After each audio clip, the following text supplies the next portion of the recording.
So in the last video, I told you about how I almost died in the funniest way possible. If you haven't watched that, then please watch it. It'll very much entertain you. But in this video, I want to tell you that after I had that incident and I started living more for myself, I started going to the co-working space, which was in that same hotel space, and I made a lot of friends. And then I met a girl there. Yeah, this video is gonna be about a girl, boy. Absolute baddie. Not compared to my current girl. She ain't got shit on that. Just putting that out there. But in my eyes, she was the bee's knees, bro.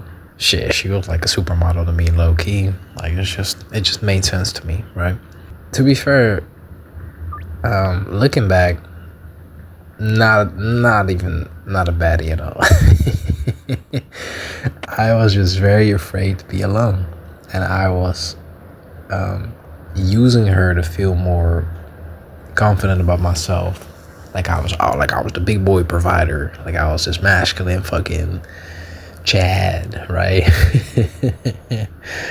Because she was from Greece, and they have pretty strong masculine role models. I mean, her brother was in the army. Her dad was like this very stoic fucking guy. So she had very strong masculine role models, male figures in her life. So that's what I had to compete with.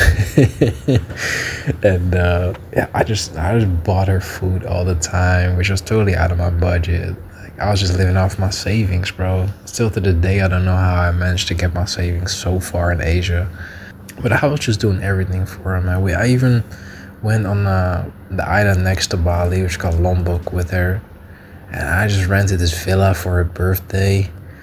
And the thing is, like, she never really reciprocated like that. She had an avoidant attachment style, which means that she's just fucking, you know, whenever you do something nice, you can't be too nice or you can't be too close, because then she'll be like, oh no, like I'm turned off. It's just low-key awful. But yeah, so like I was buying all this food and she was just very aloof, just like whatever. But at times she'll be like dumb close to me. It's just like, bro, it's like clingy, but like at arm's reach. This is awful. Basically, I was being a whole ass simp. Okay, so, but and then later on we broke up. Obviously, I recognized myself for that whole glow up era. 80 is what it is, bro. You know, everything happens for a reason. It was a beautiful thing. I'll dive into that in another video though. But I just want to talk to you about how funny it was for me to bag her, because like, bro, once I started being more social, I was just like, damn, gang, I got all this money saved up. I'm in Asia. I made all these homies, bro. I'm finna get some hoes. Like, I've never had a hoe phase before in my life, because I was always just busy on self-improvement. As corny as it sounds, I like working out and all that good stuff. So now I was finally just like, dude, I don't know what I want to do career-wise. Fuck it, bro. Like, let me just try some shit. Like, it'll make for good stories and good life experience, which it did. I had an ungodly amount of hoes at some point. It was ridiculous. To the point that me and a friend were just competing and seeing if we could just call a girl up and have her to come over like as fast as possible, just for no fucking reason. And it was, you know, looking back, awful, childish, toxic, you name it. But yeah, yeah, also caught an STD then. Got it taken care of, was responsible about it, made sure all, you know, the girls that I was with were informed that I had that, and they didn't have anything. They got tested, so that was all blessed. One girl did end up having it. I paid for the whole treatment, and she was blessed too. Awful experience for every party involved, but you know, responsible guy took care of it. Never doing that shit again. Sleeping around's not for me, but I'm lying. But fast forward, met this girl, right? I'm trying to bag her, but I'm still like, you know, transitioning from Hoe Phase to her. And I was like, man, man, like, fuck, like, Christmas coming up, like, you know, it's gonna be a lot of girls in the club. I don't know where my fucking mind was at, bro. But yeah, anyway, I went on some dates with her, and then one night she was like, yeah, I'm going to this villa party type thing at this guy's place. You should come through too. Like, I can bring you and, like, you know, our mutual friends from the hotel. I was like, yeah, for sure. Little did I know, this guy had a huge crush on her. So the moment me and my friends walk in, she was already there. This guy is just like me mugging me because he's like, competition. No, you know what I mean? Like he's trying to little bro me. I was just like going with it, you know what I mean? Because like, he had the whole mansion and shit. He had the expensive dog and like all these corny ass friends. But yeah, anyway, I'll start chopping it up with people and shit. Meet my girl. Wasn't my girl yet, but I just straight up kissed her on the cheek. Moment I walk in, I was cheesing. The guy was mad as fuck. I was like, hell yeah. I come to your villa, steal the girl. Hell yeah, boy. But it progresses. So she tells me a little later, like, yo, I don't really fuck with it here, but like I just wanted to come here because he has a cute dog. So this kind of tells you a lot about her. Like she was very toxic and using people as well. So we were a very good fit at the time. But yeah, fast forward, everybody was like, yo, party kind of dead, but let's go out. So I make some homies there, we do some shots, and I'm like, fuck it, let's go out. And then my girl wasn't my girl yet, not even close, because I was still fucking around, and she didn't know, because I'm fucking Batman. You don't know what's going on, I'm mysterious. But yeah, I go with the other dudes that I just met in a fucking taxi towards the clubs. But before I go, I'm just like, yo, you good? And she was like, nah, I'm gonna go back to the hotel, get my stuff, and then go here. And I was like, and she was implying like, are you coming with me? I was like, nah, gang, like I'm trying to get fired up, but if you want me to. And then she's like, nah, no, it's okay. Later she made a whole problem about that, but I was like, suck my dick, bro. He said no. So I'm going to the club.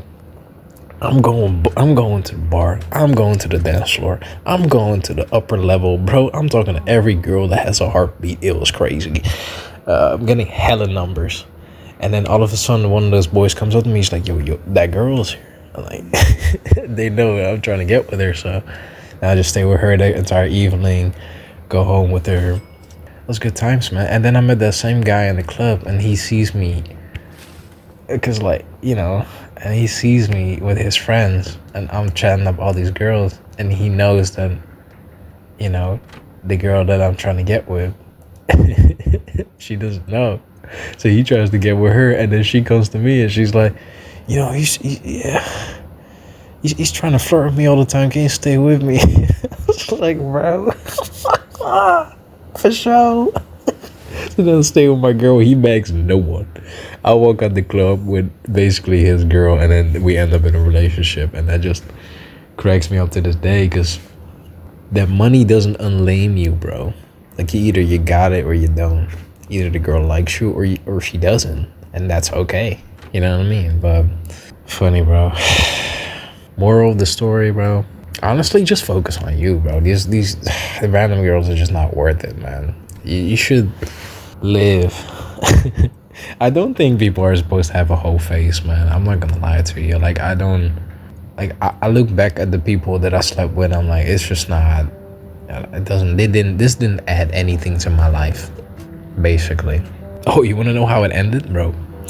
So I was in fucking another country by now, and she flew back to her country because she had to go there, and then she would go to the country that I was in. And then I was just texting her like, yo, like, you're being dumb distant, because I was becoming more self-aware at that point. So I was just like, back on my self-improvement shit, meditating, all that good stuff.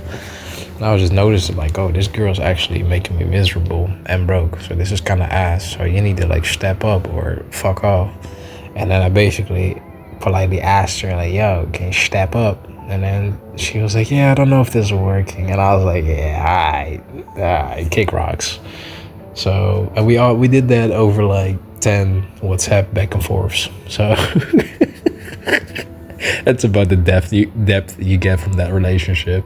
Yeah, so don't rush into relationships, bro. And if it started in a shaky way, or a way that that like deep down it's kind of off, something just feels off, trust that gut feeling and just don't go for it, brother. Don't be like me. I made a lot of mistakes with women. This was the last mistake that I made, but trust me, it was not the first, and the first stories are insane, but I'll cover those another day, my brother. Thank you for listening to me. yap.